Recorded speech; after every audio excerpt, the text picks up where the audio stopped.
Hello and welcome to Frozen Synapse 2 Developer Diary number 28. I'm Ian Hardingham, designer and lead programmer on Frozen Synapse 2, and today we are going to look at some changes to turns, some new faction things in the city level, and as always, we'll get to your questions in the mailbag. So let's go! Okay, so let's start off by looking at a medium level new city feature that has been requested a lot by a lot of people who've played the game.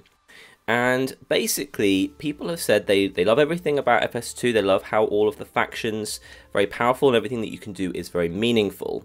But they want to have some low-level things they can get on with while other stuff is getting on that doesn't have such wide consequences on the city level. They basically want to have random bad guys to go and attack. So if we go into the contract screen, we have the periodic parcel delivery missions, which people like. We have the periodic arrest missions. It says kidnap someone, but it actually means that the private police want you to go and arrest a fugitive. And we're going to be adding to these as well. But now we have some missions to kill what is currently called the Raiders. Excuse me, that's just kind of me and Paul joking around before we actually get proper lore in. Basically, we have a faction that just goes and sort of causes some messes around and just occasionally turns up in random buildings, and you get a contract from the Markov Geist Municipal Council to go and get rid of them. So basically this is just something that between incursions and between sort of dealing with other factions, you just want to go and get some cash and you want to go and have some action, get some interesting missions that aren't necessarily going to make one of the big factions come down on you like a ton of bricks.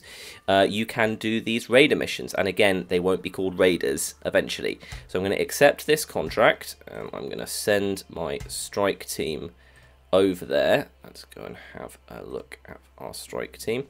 So as I'm playing, you may notice we're just continuing to improve the user interface quite a lot.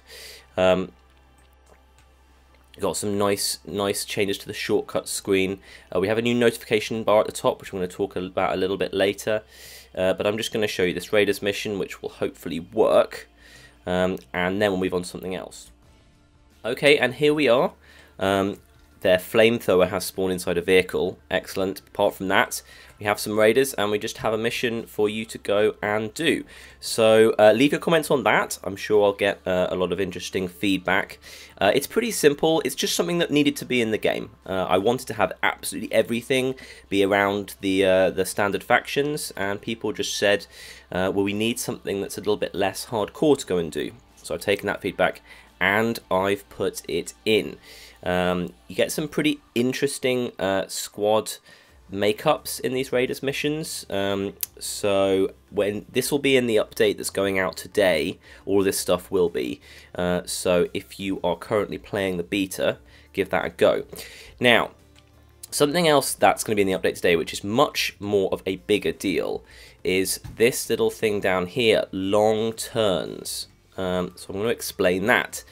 Now, me and Paul are spending a lot of time playing the game and going over what are the serious problems with the game, things that really sap the fun out of Frozen Synapse 2. And actually, I think we probably both agree that one of the worst ones is taking too long to get to places. If you are trying to get into a building stealthily, or you are trying to escape with some loot, having to just commit 4 turns in a row to get somewhere when you're having no interaction with the enemy is really boring.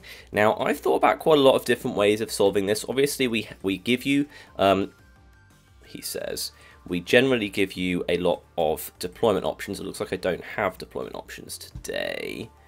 I'm not entirely sure about that. But, and we also have the forward deploy option, which puts you much closer to the action. So that's all good, and that really helps. I think the forward deploy is really an excellent feature that gives the user control over what kind of experience they want. But even that doesn't solve all of the problems. Sometimes you have very big levels. This is actually a pretty big level as well. And sometimes you just want to get out and go back to your vehicle and escape, and you don't want to commit for 5 turns in a row. It's just really boring. So I'm currently working on a solution which allows you to declare that you want the turn to last for as long as your plans do. You enable this by clicking on long turns, and I'm slightly concerned this isn't going to work, but just to show you in action, we will try that. And I'm going to continue talking over the loading sequence of the AI, which might be a long time. Now, I think there are going to be some problems with this, specifically to do with the AI. And I'm going to address that in a second. Just kind of hope we're actually on the way to getting the AI done. And yeah, of course I could just cut this out, but I feel like talking over it today. There we go. There's the outcome. So now the flamethrower stuck in the car hasn't done very much, and these two shotgunners are just sitting around for now. There's going to be a big AI period coming. People have a lot of complaints about the AI, and that's absolutely fine, so we're going to be addressing that. Now let's look. We had a very long turn. Just to reiterate, I set it so that the turn was going to last as long as my plans did. Now, I think almost everything about this is a really, really, really excellent idea. It cuts out one of the major problems with the game. It also gives you a very interesting new way to play. And a lot of people will find it quite natural, I think. So I'm generally very positive, but there is just one big problem, which is, as astute observers will notice, that turn lasted probably about 15 seconds, let's say. Now, normally that would be 3 turns, and there would have been 3 opportunities for the dumbass AI to actually do something. And, as I think you might be able to expect, all he's done is the thing he would have done in turn 1, and then nothing else. Now, I'm open to any suggestions. I'm also open to input about sort of how major a problem this is. I mean, it's something that we could try and lure around by saying something to do with, you know, ways in which the generals give orders, etc. But I kind of do think it's sort of generally a bit of a fundamental issue that's going to cause problems in more interesting scenarios. I'm going to leave this in this update. I'm going to ask people to play around with it, and I want to get a lot of feedback, because this is just a bit of a tricky issue, because it's an excellent solution. Apart from that, can I have the AI do more stuff when you've enabled long turns? I mean, getting it to actually calculate 3 different turns while the player's just doing 1 is going to take quite a long time and be really annoying to program. I definitely don't particularly want to do that. I could definitely give the AI a longer... I could tell the AI that the turn is going to be longer. I mean, the AI already kind of looks more than 5 seconds ahead anyway. Hard as that may be to believe for some of you guys who play the game. So anyway, give me everything you can on that. Any ideas would be really, really useful, because it's a tricky one. But the basic idea, again, I absolutely love, and I think this car park mission isn't exactly showing off how it could be really, really useful. But generally, you want to get to where you want to go and not have to do extra turns in the middle. So, and also, just to be clear, this is only for single player in the city. There's no question that this could be brought into multiplayer, really. So bear that in mind. Okay, now we're going to get on to just a small roundup of a couple of the user interface things I've been doing. As we talked about last week, we now have the military strength indicator for all buildings, and instead of being a text line, it's now a out of 5 stars with half stars. So you can basically sort of click on buildings and get a general idea of how strong that is, and that's very important really for working out what you're going to do. So that's nice. Probably the biggest change is the notification bar we saw earlier. Now, if I press play, probably wait for an incursion and things will start happening. So I've moved some of the things that were just informativity action tokens up here. It's relatively minor, but it does kind of really help with the flow of things. If I just put everything on fast forward and wait for stuff to start happening, we kind of lost that. Basically, it shows the things that appear in the log, but at the right place up there. So let me see if I can wait for something else to happen. Yeah, hold on. So when important city events like Indeed Brightening University having a fight with Diamond Brothers, it tells you what's going on up here, which is really nice. Basically, it gives you more of a feeling of what's going on in the city. Right now, there's not an awful lot of stuff going on. One of the simulations I had earlier, let me see where that was. One of the simulations I had earlier had quite a lot of people getting into it straight away. Anyway, it's really good, but obviously give me your feedback. Paul doesn't like that it comes up as sort of 3 items. He says it's ugly, so I may have to do something else, though I really like being able to see several things at once. So give me any feedback on that.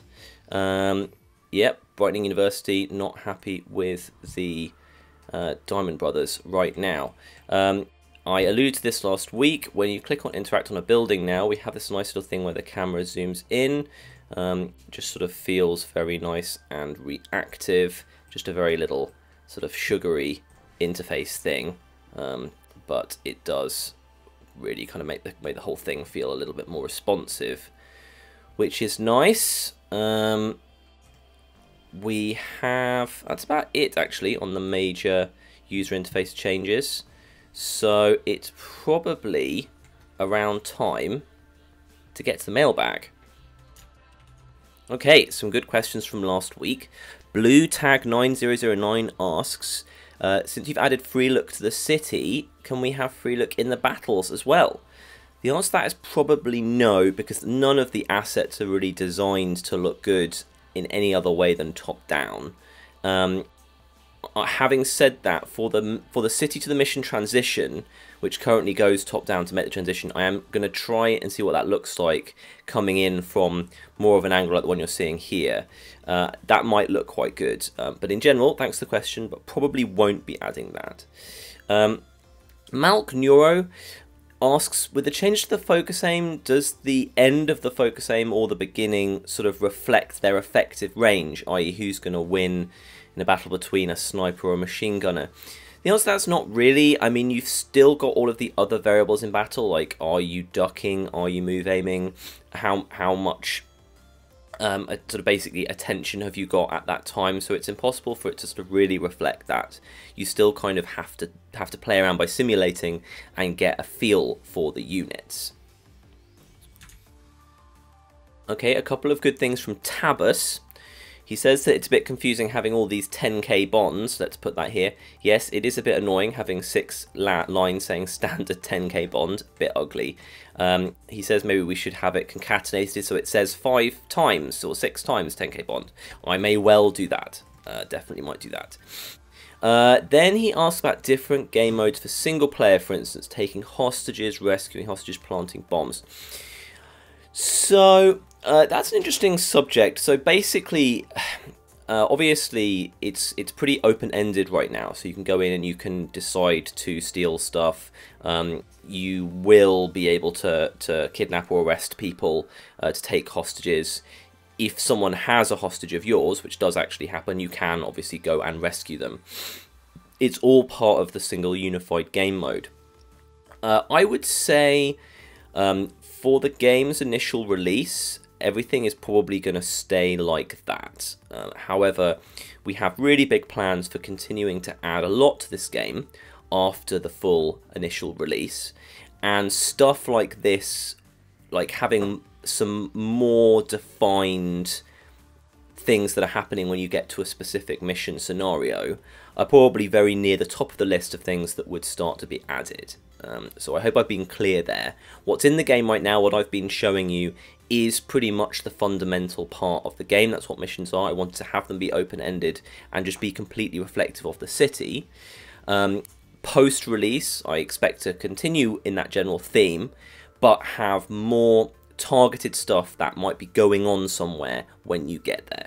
So as usual, give me any feedback on that. Barslux, quality name, asks very nicely when it will be coming out. Basically, again, this is not an official release date announcement, but I will be extremely surprised if the full release is not end of November or beginning of December this year. That is my plan, and I'm going to be very, very, very annoyed with myself if I do not hit that plan. Casey Brote, maybe, asks whether The specialist units should have a knife. We were talking about this last week in terms of the mine layer and the smoke grenade launcher. Maybe they need to have actual offensive weapons. Yeah, a knife so they could just kill people at extremely close range. That's definitely a possibility. I will definitely write that down. That might work quite well.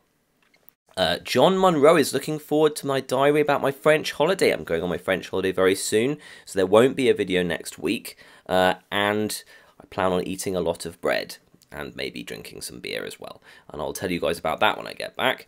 David Boosie asks, how does someone sign up for the Mac beta? Same as usual, if you send me a nice email, ian@mode7.games, I will add you to the list for the next beta phase to start, which probably won't be that long, to be honest. I think people on that reserve list, I would have thought I'd be getting you involved within the next 6 weeks or so. I want to get the new tutorial in, several city gameplay changes, and then I want to make a concerted push to see how people are experiencing the new city. I will say Paul's been playing a lot of the city, and he's been able to sort of play for 4 or 5 hours in a row with no crashes and nothing hugely game-breaking happening. For those of you currently in the beta who have tried the city game, I think we can all agree that's quite the advancement over where we were. So I really am expecting from the next big update, so not today's like little sort of beta push, but the next big update, you'll be able to really experience the city game and hopefully give a different kind of feedback. Kendrick asks if the gameplay would be different if the city looked more like a blocked American city rather than a completely random European city. I appreciate how nice that is. That's very giving me a lot of credit calling it a European city rather than some crazy randomly generated city, but there you go. I don't think it would really be particularly different. I think it's nice having the sort of the curved roads and the slightly random roads. That does lead to some strategy, but you know, in general it's kind of about the feel of being inside this place. And yeah, I think people have talked about how crazy the city looks. As I've talked before, I've modified an existing city generator algorithm that I found to make this. I use that as the base, and I really like how it feels and how it looks. Paul apparently is writing some lore to make sense of the city, so I don't know what that's going to end up like, but there you go. Kipplekeeper says he's excited for Linux and macOS builds and basically asks that will they be available from day one. Yes, they will. We've always had a history here at Mode 7 of trying to support Linux and OS X, even as the number of people buying games on those platforms has gone up and down, and that will definitely continue with Frozen Synapse too. Asker asks, if a machine gunner is stationary, is there any drawback to having him in focus aim mode? We have talked about this before, and it's part of the whole thing of focus aim mode, and he does not currently have any negative drawback. Quite a lot of people think that they should do, but it's a very long and involved subject, and we will see from the next round of the beta what people say. And finally, Aaron asks, how big are the updates we're talking about? Well, hopefully I've answered that question with some of the stuff I've talked about today. Does it include changes to the incursions? Now, I am still looking at the incursions. I've made them ramp up fast in terms of how difficult they are. But the incursions are probably the biggest question mark right now. People have reported that they don't feel big and important enough. They're supposed to be this massive thing, and all the other factions fight over them, which is good, but you turn up and it's sort of like 3 machine gunners pottering around. I do understand the frustration there. I'm trying to work out what the right thing to do with it is. So that's the end of the mailbag. As always, thanks for watching and listening. Please tell your friends about this game. We're getting to it. We're getting into it. It's not going to be too long now. I've got a huge to-do list, but I have to say I get pretty excited when I play this game. Thank you for all your support, and I will see you in 2 weeks' time. Goodbye.